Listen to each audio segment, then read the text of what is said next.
All right, next to the dumpsters here, we have my 2006 Toyota and some freshly mowed bullshit. Anyhow, we are going to be looking at the transmission grinding problem.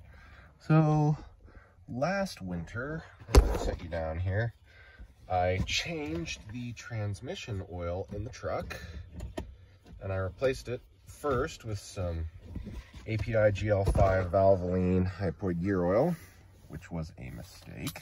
Don't put that into your transmission, into your RA60 6-speed. So I haven't started this truck up. You can see she's bone cold. Things start just fine on high idle. No check engine lights, no nothing. I just rebuilt the engine. Anyhow, this transmission seems to go... I really fucking hate this phone. Oh my God. So the transmission seems to go into gear fine. It has reverse, it has 1, 2, 3, 4, 5, and 6. It has all 6 gears. Shifts great when it's hot. Let's go ahead, while it's still cold outside, see if I can't get out of here.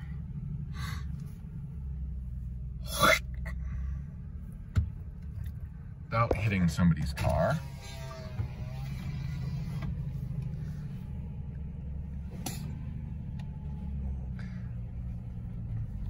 Let's go drive. This might take me a minute or two. I'm driving here, but anyhow, it grinds into third.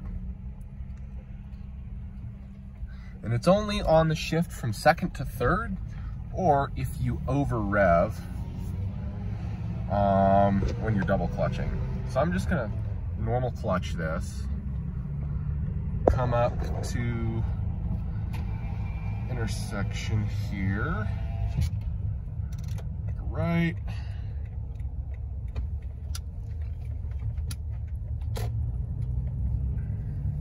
and then did you hear that?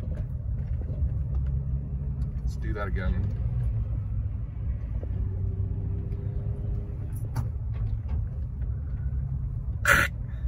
I'm sure you heard that. And it's only on in second to third. Let's see if I can show you going from fourth down to third. It won't do it.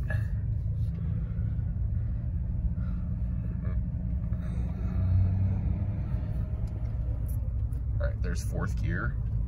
It's a little low. Didn't do it, and I normally clutched. As you can see, she's in second now. Double clutch, it doesn't grind because I let the RPMs come down, so the input shaft, counter gear, and cluster gear go on the same speed. So that diagnosis is a worn out synchronizer. This is an early style RA60, meaning that it has the weaker synchros in it made with lower quality or lower hardness alloy. It only does this when it's cold. So I guess that means that as it warms up, the synchronizers expand because there's more kinetic energy, or there's more thermal energy, sorry, contained within the synchros. So it, oh, they're gonna clean the streets. Anyhow, the tolerances become tighter and it can no longer grind. So I guess we get to pull this sucker apart then.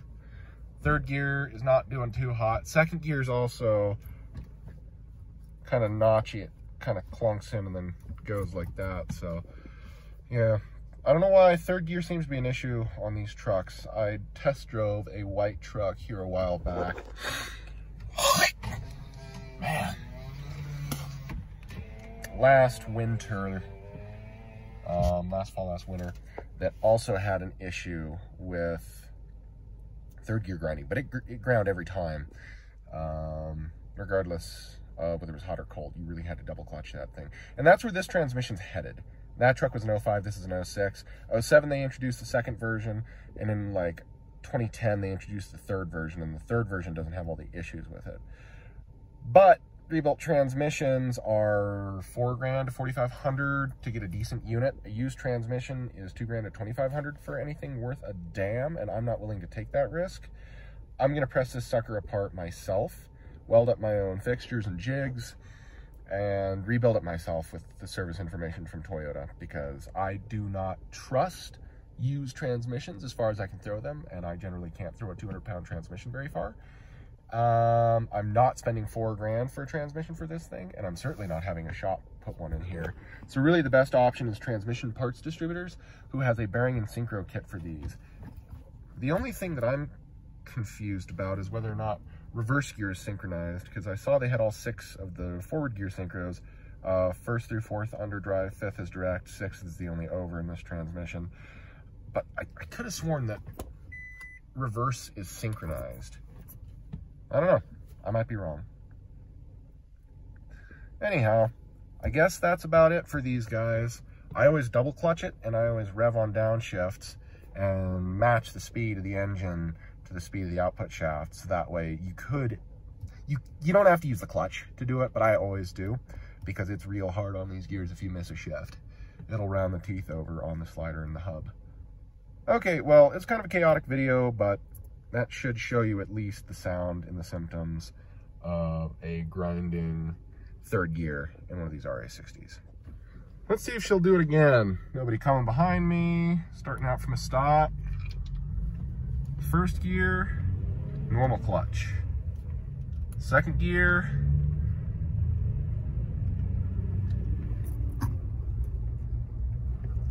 it did it again. Oh boy, that's not good for the gear.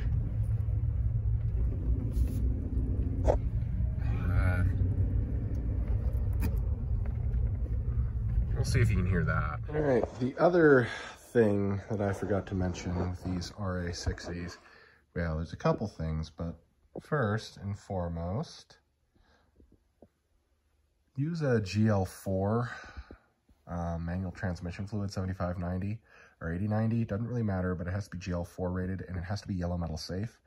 What happens to the synchronizing rings to the yellow metals is the sulfur in API GL5, which is used to help with lubricity of the fluid in a hypoid gear setting, a high pressure setting, forms a corrosive to brass alloy, and will eat it away. It'll form just a thin little film of sort of blackish sulfurized brass. But every time you put it in gear, that little coating gets worn away, and that's why you see all the little flakes in the transmission, and it gets real dark. Or that's one of the reasons, anyways. So always use GL4 if you can find it, and certainly something that's yellow metal safe. I didn't run the GL5 in that thing more than 20 miles. I'm also going to use diesel fuel. I'm going to drain the transmission here, and I'm going to fill it up with diesel and ATF, and I'm going to run it. I'm not going to road it. I'm just going to let the engine idle, and I'm going to let it clean the transmission out. Because, you know, diesel acts pretty well as a solvent. It's a very thin fluid, and ATF's got a lot of detergents. And that'll help to knock a bunch of the shit loose before I go to press it all apart.